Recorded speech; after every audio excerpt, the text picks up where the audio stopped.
Man, this rose bush is absolutely incredible. Just planted it last year, pruned it down quite a bit over the winter, and it's still just loaded with these fist-sized, velvety-looking English roses called Munstead Wood, which was Gertrude Jekyll's home. And Gertrude Jekyll is about to bloom right behind us, climbing up the arbor. I'm pretty bad at this, but if I can just go over a little bit, she'll be coming up right there.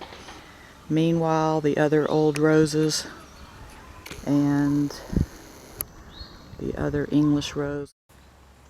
I love this Olivia Rose Austin. She starts out with just perfect classic little rose buds and then opens to almost a T shape, just a little more cuppy.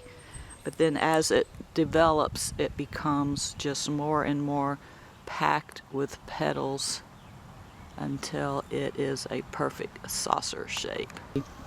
And behind them, the irises have been putting on quite a show this year. Such a pretty, pretty spring.